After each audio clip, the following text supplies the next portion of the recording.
¿Qué tal? Por acá de nuevo sin mentiras. El gobierno de Venezuela en las últimas 48 horas ha estado movilizando un contingente importante de tropas, armamentos, equipos, comandos especiales. Allí lo estamos viendo en las imágenes.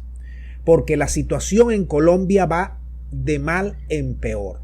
Y cada día que se acercan las elecciones va a ir mal. Ahí los grupos irregulares se están peleando de manera encarnizada y en cualquier momento van a traspasar la frontera. Ya está con las otras disidencias, con el gobierno y los paramilitares, con los distintos grupos armados que hacen vida en Colombia. En Colombia hacen vida más de 50 grupos armados. No es solamente la que ustedes conocen. Hay muchísimo. Por cada región hay un grupo armado. Y hemos visto cómo Uribe ha tenido que salir a las calles a tratar de estimular el voto. Hemos visto cómo están lanzando a Ingrid Betancourt para tratar de disminuir el impacto del voto de la izquierda o de los sectores progresistas. Están haciendo de todo y hay desespero. Y Venezuela lo sabe y quiere contener cualquier impacto de un falso positivo en nuestra región. Hay que recordar que en el año pasado, por estas fechas, para marzo, cayeron en combate más de 16 soldados venezolanos. Y luego para abril, en esas encarnizadas luchas, fueron secuestrados 8 militares de unidades especiales de la Armada. Luego fueron entregados. Pero allí hubo cruentos enfrentamientos. Cruentos. Y eso todavía está latente en la Fuerza Armada Nacional porque hubo un delator. Ya eso se sabe. Que le dio las coordenadas y todo a la guerrilla y la guerrilla los emboscó e hizo lo que hizo.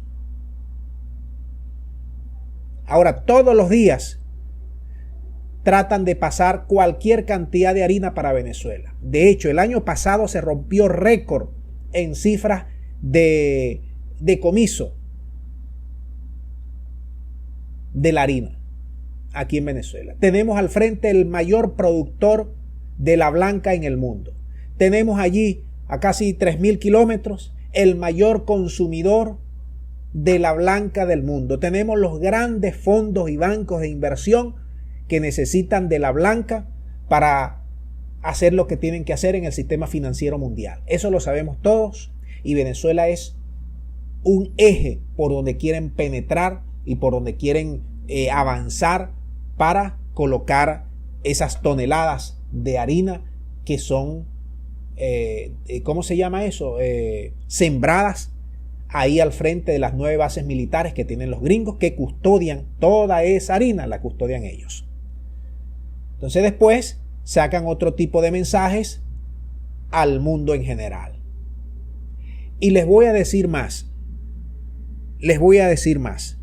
El gobierno colombiano, como ha venido de fracaso en fracaso contra Venezuela, se torna más peligroso la salida de Duque. Le quedan meses y está muy peligroso. Y los organismos de inteligencia de Venezuela lo saben y por eso se están movilizando para que no lo agarren desguarnecido como sucedió la vez anterior. Esta vez estamos mejor capacitados, mejor preparados, más entendidos y no nos van a agarrar movidos como la vez anterior con infiltrados que tenían la guerrilla en muchos del ambiente militar venezolano. Por eso es que hay estos desplazamientos hacia las zonas en conflicto para la custodia del territorio venezolano, porque se han visto ese despliegue, esa lucha encarnizada que hay ahí en Colombia, que ese es un país que está prácticamente en guerra interna. Secuestros, robos, asesinatos, sicariatos. Todos los días usted ve noticias de Colombia sobre eso. Y esto se le suma la lucha frontal que hay entre los distintos grupos irregulares que hacen vida en el eje transfronterizo y que hacen vida dentro del estado, dentro de las comarcas en Colombia, que es un estado como ustedes saben, un gobierno al 100% narco. Ustedes lo saben.